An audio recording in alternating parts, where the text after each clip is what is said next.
Marcus Hale wiped sweat from his brow as he repaired the atmospheric regulator in Lunar Outpost Theta's western corridor. 6 months into his 3-year contract, the former space engineer was still adjusting to life as a maintenance technician on humanity's farthest permanent moon base.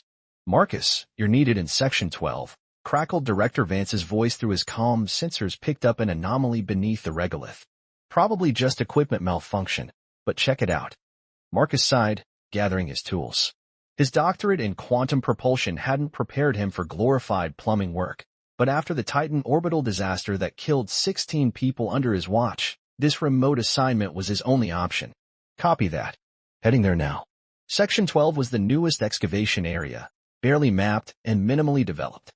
As Marcus approached the coordinates, his handheld scanner began emitting unusual readings, energy signatures unlike anything in the standard database. "I'm detecting something metallic approximately 3 meters beneath the surface," he reported. "Non-standard alloy composition. Definitely not our equipment." "Proceed with caution," Vance responded. "Survey team's 40 minutes out." Marcus carefully cleared away lunar dust, revealing a smooth, iridescent surface that seemed to shift colors as he moved. "This isn't human manufacturing," he whispered, heart pounding. The moment his gloved hand touched the surface, brilliant blue light erupted from beneath the regolith, forming intricate patterns that spread outward like digital circuitry. Marcus stumbled backward as the ground vibrated. A massive structure began rising from beneath the lunar surface, a sleek vessel approximately 60 meters long with elegant, flowing lines that defied conventional engineering. His comm erupted with panicked voices, but Marcus could barely hear them over the strange resonance humming through his body. The ship, and he was certain it was a ship, seemed to be responding to his presence. A beam of pale light suddenly enveloped him, penetrating his suit and scanning his body. Marcus froze, expecting pain, but feeling only a gentle tingling sensation. The scanning light intensified around his head and chest before abruptly vanishing.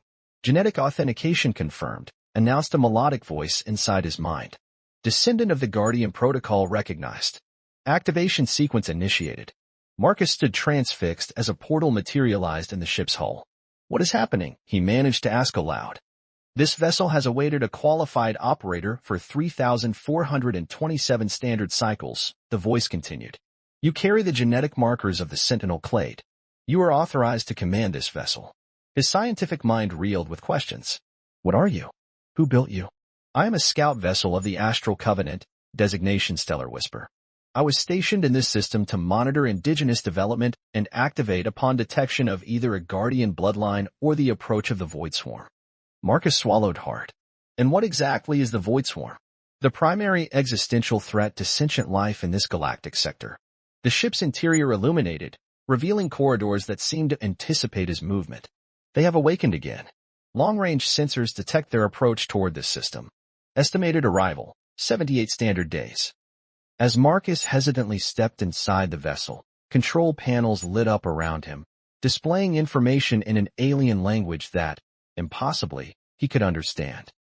"Face to Hale." Vance's voice was frantic. "Get back here immediately." "That's an order." But Marcus barely heard him. Something profound had changed, a connection forming between him and this ancient vessel that felt oddly familiar, like remembering something long forgotten. "Security officer stasis pod detected," the ship informed him. "Revival protocol initiated." A crystalline chamber at the center of the bridge began to shimmer, revealing a humanoid figure within. "Who is that?" Marcus asked, approaching cautiously. "Lieutenant Commander Alara Telverith, Chief Security Officer. Last active crew member of the Stellar Whisper." The chamber opened with a soft hiss. The crystalline chamber dissolved into mist, revealing a slender figure with skin the pale blue of distant nebulae.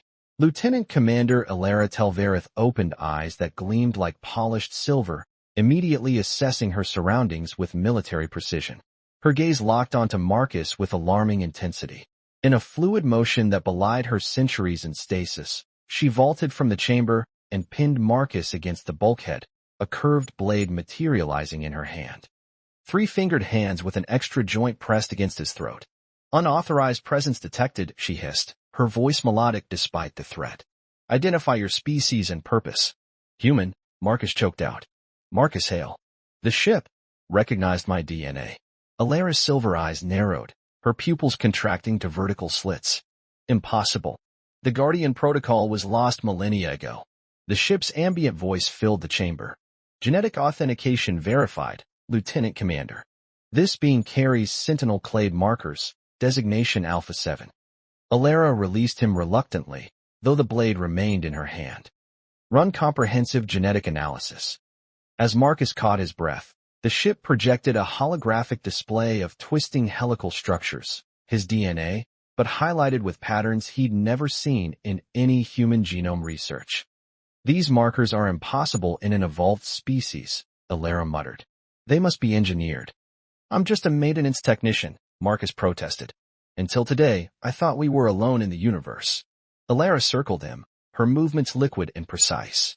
She stood a head taller than him, her body covered in a second skin of material that shifted colors like the hull of the ship. Geometric patterns pulsed across its surface, seemingly indicating her emotional state. The ship would not activate without valid authentication, she finally conceded, the blade disappearing into her suit. If you truly carry Guardian markers, you are now responsible for this vessel and its mission. What mission? Alara gestured toward the control panel. The Stellar Whisper has been monitoring deep space signals. The Void Swarm has awakened and is moving toward your solar system. They consume all organic life, leaving only barren worlds. The display shifted to show a massive, undulating darkness moving between stars, leaving dead planets in its wake. Why would I have these markers? Marcus asked, trying to process the enormity of what he was seeing. Alara's expression softened slightly. The Sentinels were the peacekeepers of the Astral Covenant. When the Covenant fell, they seeded their genetic material into promising species across the galaxy, a failsafe to ensure the knowledge and technology to fight the Void Swarm would never be completely lost. Marcus ran his hand along a console, which responded by illuminating paths of light beneath his fingertips. So my ancestors were these. Sentinels. At least one was, Alara confirmed. Which means you can operate Covenant technology, including the ship's defensive systems. His comm unit crackled. Hail. Armed team en route to your position. Whatever you found, it's now under military jurisdiction. Marcus looked at Alara. My people are coming. They'll see the ship as a threat. Then we need to leave immediately, she replied. The other dormant vessels in your system will have detected your activation signal. They'll begin powering up, but they need guidance. Other vessels? Marcus felt lightheaded. The Covenant never left a developing world with just one protector. Alara moved to the central command interface. There should be at least 7 other ships in your system, hidden in asteroids, moons, or gas giant atmospheres. The ship shuddered as lunar dust cascaded from its hull. Systems hummed to life around them. I can't just leave, Marcus protested. Earth needs to be warned properly. We need a plan. The Void Swarm isn't interested in your politics, Alara snapped, but then paused, studying him. But perhaps you're right. Your people will need time to comprehend what's coming. Their eyes met, and for a moment, something passed between them, a recognition that transcended their biological differences. We have 77 days to prepare your world, she said, her voice gentler. Will you help me, Marcus Hale? Marcus looked at the approaching lights of the security team, then back at Alara. Everything he knew was changing, but somehow this felt like destiny, like he'd been waiting his entire life for this moment. I will, he said. Where do we start? Alara's skin pulsed with patterns of blue and gold, colors Marcus somehow knew signified cautious approval. First, she said, placing her palm on the console, we need to understand exactly what you are capable of. The Guardian Protocol is embedded in your cellular structure, but it needs to be awakened. As the ship's engines engaged, lifting them silently from the lunar surface, Marcus felt something unlocked deep within his mind, ancient knowledge stirring like a half-forgotten dream, calling him to a purpose written in his very DNA. The Stellar Whisper descended through Earth's atmosphere with impossible grace, its advanced stealth systems rendering it invisible to global defense networks. Marcus stood transfixed at the viewing portal as the blue curve of his home planet filled the horizon. Your civilization has advanced quickly, Alara observed, standing close enough that Marcus could feel the subtle electromagnetic field her body generated. But you're still painfully vulnerable to the Void Swarm. 3 days of intensive neural integration had given Marcus rudimentary control over the ship's systems and a crash course in interstellar politics. The Covenant's history unfolded in his mind like pages from a forgotten book. Glorious achievements, devastating wars, and finally, fragmentation as the mysterious Void Swarm first appeared. We'll land near your planetary governance center, Alara continued. The Stellar Whisper has prepared appropriate attire for your species. Marcus glanced at the clothing the ship had synthesized for him. A perfectly tailored suit that would help him blend in at the United Nations headquarters. Meanwhile, Alera's biomechanical suit had reconfigured to mimic human female proportions, though nothing could disguise her blue skin and silver eyes. They're going to panic when they see you, Marcus warned. Alera's skin rippled with geometric patterns of amusement. Fear is an appropriate first response to first contact. It will make them listen. The landing in Central Park created exactly the chaos Marcus had predicted. Within hours, they were sequestered in a secure facility beneath the UN building, surrounded by scientists, military personnel, and government officials demanding explanations. The Void Swarm has consumed 12 star systems in the past cycle. Alera explained to the Emergency Security Council, her otherworldly presence commanding attention. Your planet has approximately 74 days before they arrive.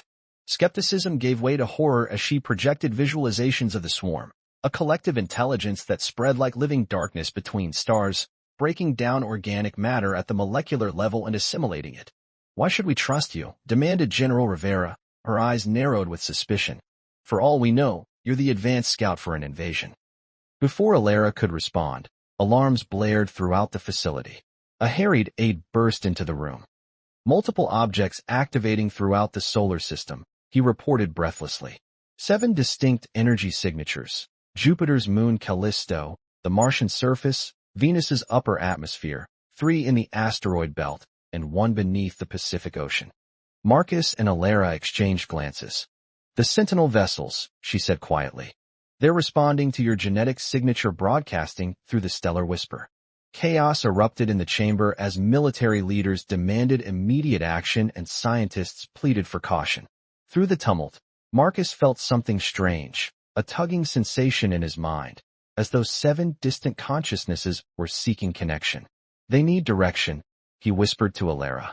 She nodded, her expression softening as she observed his struggle. Focus your thoughts.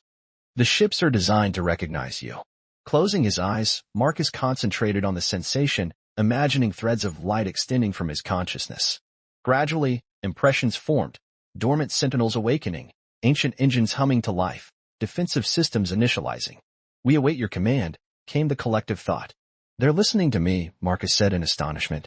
The room fell silent as screens around them showed satellite imagery of massive vessels emerging from their hiding places, elegant and deadly, clearly built by the same civilization that created the Stellar Whisper. This is what we've offered many worlds facing extinction, Alera addressed the council, her voice resonating with ancient authority. A fighting chance. In the days that followed, humanity struggled to comprehend its new reality. As Marcus worked with Earth scientists to integrate Covenant technology with human systems, he found himself increasingly drawn to Alera. Her otherworldly perspective challenged him, her fierce intelligence matching his own. One evening, as they stood on the observation deck of the Stellar Whisper, watching lights glimmer across the darkened face of Earth, Alera's hand brushed against his. The contact sent an electric current through his body. Your species fascinates me, she said softly. So young, yet capable of such adaptation. And yours fascinates me, Marcus replied, surprising himself with his boldness. You've given up everything to fulfill this mission. Alera turned to face him, silver eyes reflecting starlight. Not everything, she whispered. The luminescent patterns across her skin shifted to deep purples and golds, colors Marcus now recognized as indicating profound emotional states. Without warning, she leaned forward and pressed her forehead against his, an intimate gesture among her people. There is something between us that transcends biological difference, she said, her melodic voice barely audible.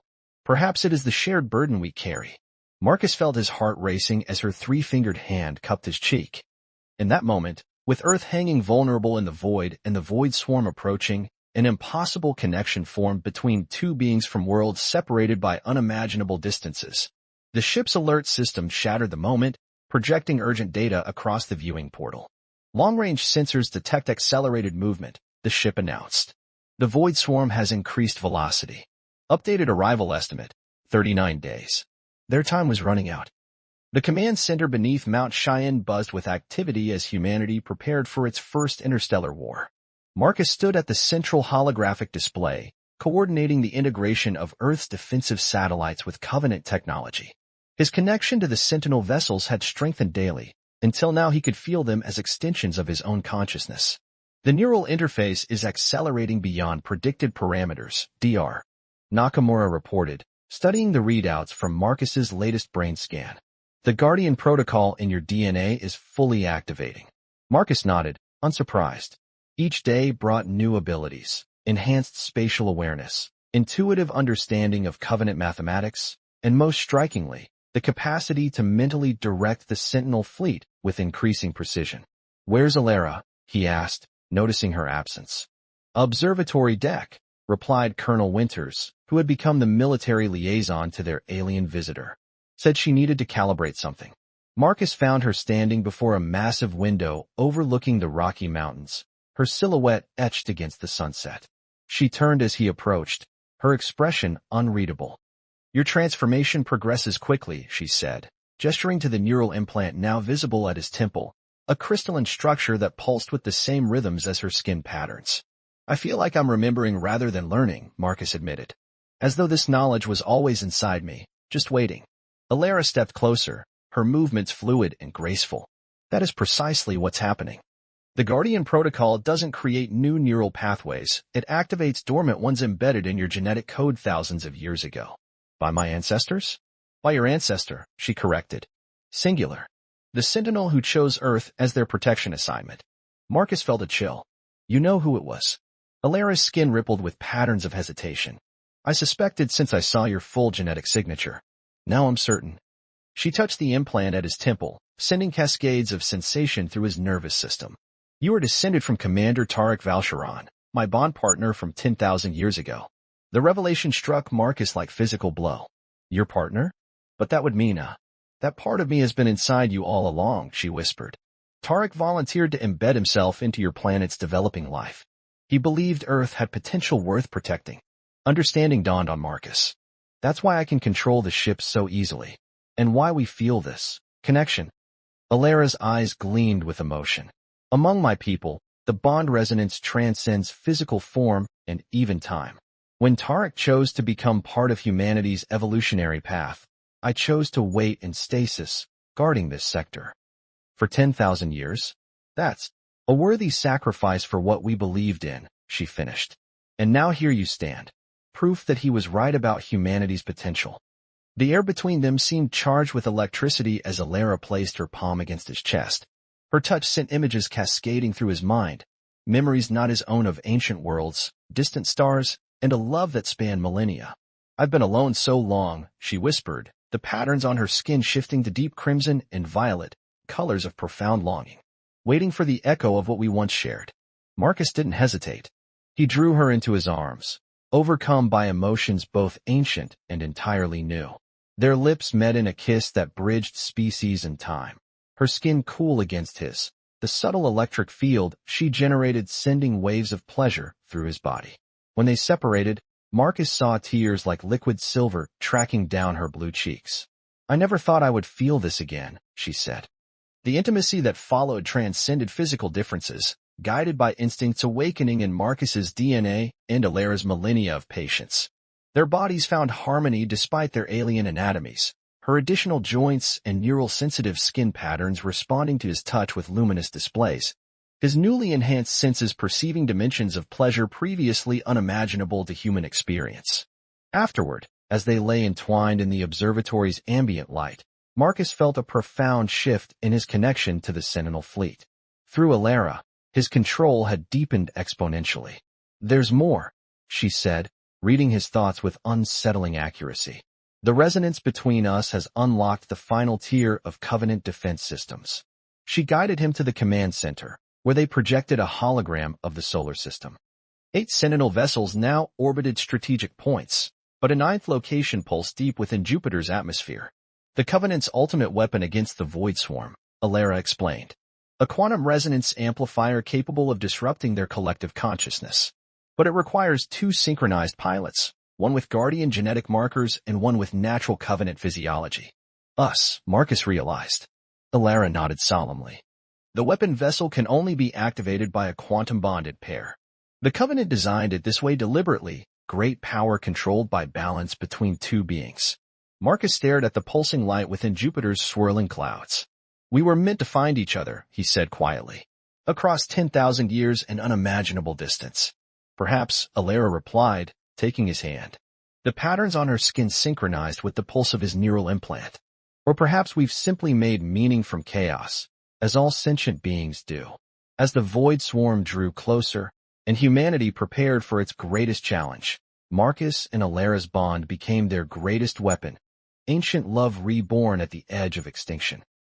The edge of Saturn's rings provided the first glimpse of humanity's enemy, a rippling darkness that devoured light itself, moving with terrible purpose toward Earth. Astronomical instruments across the solar system recorded the void swarm's advance, a collective intelligence comprised of countless microscopic entities that functioned as a single predatory organism. All ships in defensive formation, Marcus commanded from the bridge of the Stellar Whisper, his consciousness simultaneously connected to the 8 sentinel vessels positioned throughout the system. Beside him, Alara monitored the approach vectors, her skin pulsing with patterns of focused determination. "The swarm has adapted since our last encounter," she observed. "Its outer envelope is denser, designed to absorb energy weapons." Earth's combined fleet, hastily retrofitted with Covenant technology, took up positions behind the Sentinels. Though primitive by comparison, the human vessels carried specialized disruptor payloads designed to fragment the swarm's collective consciousness. "Jupiter extraction team reports ready," announced Colonel Winters from the command liaison station. "Weapon vessel deployment in 3 minutes." Marcus and Alara exchanged glances, knowing what came next. For weeks, they had trained in the quantum resonance chamber, learning to synchronize their nervous systems to the precise frequencies needed to control the Covenant's ultimate weapon. "All ships, prepare for Phase 1 engagement," Marcus ordered, feeling the weight of 2 civilizations resting on his shoulders. "Begin barrier field generation on my mark." As the Sentinel vessels activated their defensive screens, creating a layered energy barrier across the solar system's approach vectors, Alara's fingers intertwined with his. The neural implant at his temple pulsed in rhythm with the patterns flowing across her skin, their bond physically manifesting in synchronized bioelectrical fields. "Whatever happens," she whispered, "know that finding you after 10 millennia was worth the wait." Before Marcus could respond, the view screen flared with warnings.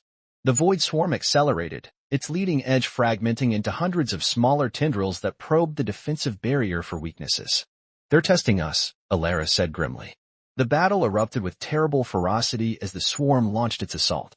Void tendrils pierced the outer defensive screens, only to be met by concentrated fire from Earth's fleet. For hours, the Sentinel vessels held their positions, their ancient weapons tearing great wounds in the swarm that rapidly regenerated. "We're losing the outer defensive ring," reported a tactical officer as 2 human vessels disappeared in flashes of light, consumed by darkness. "The swarm is adapting to our weapon frequencies." From Jupiter's turbulent atmosphere, a massive structure emerged, a vessel unlike the others, its crystalline hull pulsing with energies that distorted space itself around it. The quantum resonance amplifier had finally been recovered. "Prepare for transition," Marcus ordered, rising from his command chair. "Colonel Winters, you have operational command of the defensive fleet." As Marcus and Alara made their way to the shuttle bay, alarms blared throughout the Stellar Whisper.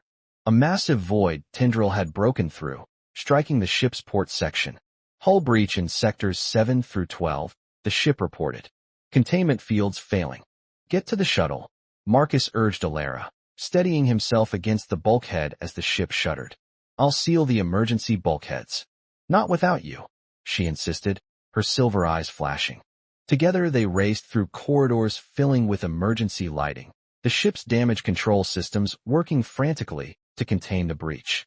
As they reached the shuttle bay, a secondary explosion rocked the vessel, sending debris crashing down.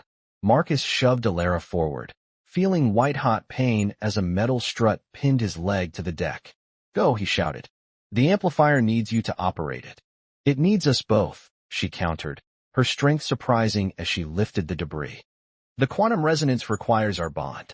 Half carrying him to the shuttle, Alara initiated the launch sequence as Marcus fought to remain conscious. The small craft escaped just as another void tendril struck the Stellar Whisper, tearing through its ancient hull. The quantum amplifier vessel awaited them, a massive crystalline structure with a double command interface at its center. Medical systems immediately attended to Marcus's injuries as Alara guided them to the neural synchronization chamber. The amplifier needs our complete neural harmony, she explained, helping him into the interface cradle. Our minds must function as one. As connection needles extended from the chamber walls, linking to both their nervous systems, Marcus gazed at Alara's alien beauty, her determination, her passion, her millennium-spanning devotion to protecting life. I love you, he said simply. Across species, across time. Her skin rippled with patterns he now recognized as profound joy. And you, descendant of my heart's chosen. The neural interface activated, merging their consciousness. Marcus felt himself expanding beyond physical limits, perceiving the battle through multiple perspectives simultaneously. Earth's desperate fleet, the failing sentinel vessels, and most terrifyingly, the cold alien intelligence of the void swarm itself. We are one now, came Alara's thought within their shared consciousness. The resonance builds. Together, they directed the amplifier vessel into the heart of the battle. The ship's crystalline structure began to vibrate at quantum frequencies, generating harmonics that rippled through space-time itself. The void swarm sensed the threat immediately, converging its mass toward the amplifier. Earth's fleet and the remaining sentinels formed a protective sphere around them, buying precious seconds as the resonance built toward critical threshold. Now, their unified consciousness commanded. The amplifier released its energy in a sphere of pure white light that expanded outward at impossible speed. Where it touched the void swarm, the collective consciousness that bound the entity together unraveled, its component parts reverting to inert matter. Within the neural interface, Marcus and Alara's shared consciousness became a beacon, their unique bond creating a resonance pattern the Covenant's ancient engineers had theorized but never achieved. Their complementary nervous systems, one evolved and one engineered, amplified the quantum effect beyond calculated parameters. When Marcus regained individual awareness, Earth appeared on the view screen, blue and pristine, surrounded by the remnants of its defending fleet. Of the void swarm, only scattered, inert particles remained, drifting harmlessly through space. Alara's hand found his as they disengaged from the interface. We've done what the entire Covenant could not, she said softly. Destroyed the swarm completely rather than merely driving it back. What happens now? Marcus asked, still feeling echoes of their shared consciousness. Alara's skin rippled with patterns of possibility. The amplifier has sent signals to other Sentinel outposts across the galaxy. The Covenant will reform, with humanity as a founding member. As they gazed at Earth, no longer alone in the cosmos, no longer vulnerable, Marcus realized the truth. The quantum resonance that had saved humanity wasn't the amplifier's technology, but something more profound. The connection between two beings who found each other across the void of space and time, proving that love could transcend even the boundaries between stars.